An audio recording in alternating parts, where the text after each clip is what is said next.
নমস্কার, আশা করি সবাই খুব ভালো আছেন। আজ রবিবার। আজকে আমি খুব চটপট করে চিকেন বিরিয়ানি কীভাবে বাড়িতে বানিয়ে নিই সেটাই আপনাদের সামনে তুলে ধরছি। কয়েকটা ব্লুবেরিজ এখানে ভাজিয়ে রেখেছি, আর আজকে খুব সুন্দর রোদ উঠেছে, চারপাশটা ভীষণ সুন্দর লাগছে। চলুন দেখে নিই কীভাবে আমি তৈরি করছি। প্রথমে আলুগুলোকে এরকম নুন হলুদ দিয়ে ভালো করে ভেজে তুলে রেখেছি। আর বেরেস্তা বানিয়ে কিছুটা তুলে রেখেছি, আর কিছুটা এভাবে রেখে এর মধ্যে জল দিয়ে পেঁয়াজ, আদা রসুন বাটা, লাল লঙ্কার গুঁড়ো আর বিরিয়ানি মশলা দিয়ে দিয়েছি। এবারে পেঁয়াজের রসটাকে খুব ভালো করে ফোটাতে হবে যতক্ষণ না পেঁয়াজগুলো নরম হয়ে যায়। এরপর আলুগুলোকে এর মধ্যে দিয়ে দিলাম। এবার ওভারনাইট ম্যারিনেট করে রাখা চিকেন লেগ পিসগুলোকেও আমি এখানে দিয়ে দিলাম। নুন, হলুদ, জিরে গুঁড়ো, ধনে গুঁড়ো দিয়ে আর লাল লঙ্কার গুঁড়ো দিয়ে আমি চিকেনগুলোকে ম্যারিনেট করে রেখেছিলাম।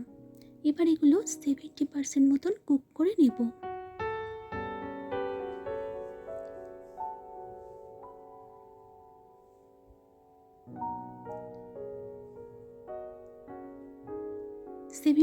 মতন কুক হয়ে গেলে আলুগুলোকে আমি তুলে নেব। আর এখানে আমি বিরিয়ানির রাইসটা তৈরি করে নিচ্ছি।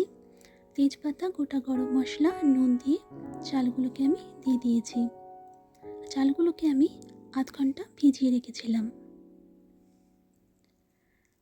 চিকেনগুলো রেডি হয়ে গেছে। আর দেখুন, ঠিক 70 থেকে 80% মতন চালগুলোকেও আমি কুক করে নিয়েছি। আর এভাবে আস্তে আস্তে লেয়ার করে দিচ্ছি। 70% মতন আলুগুলো সেদ্ধ হয়ে যাওয়ার পর তুলে রেখেছিলাম, ওগুলো এবার এখানে দিয়ে দিচ্ছি। ঠিক যেভাবে আমি দেখাচ্ছি ঠিক এভাবেই লেয়ারটা করতে হবে।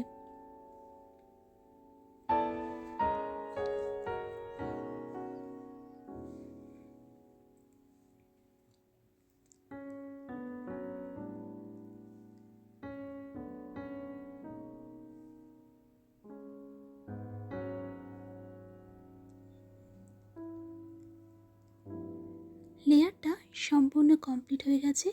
এবার এখানে আমি ঘি দিয়ে দিলাম আর পেঁয়াজের বেরেস্তাটা দিয়ে দিয়েছি।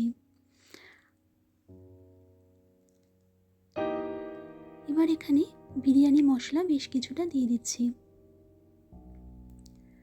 আর উষ্ণ গরম দুধে আতর, জাফরান আর কেওড়ার জল মিশিয়ে রেখেছিলাম, এটা এবার আমি দিয়ে দেব।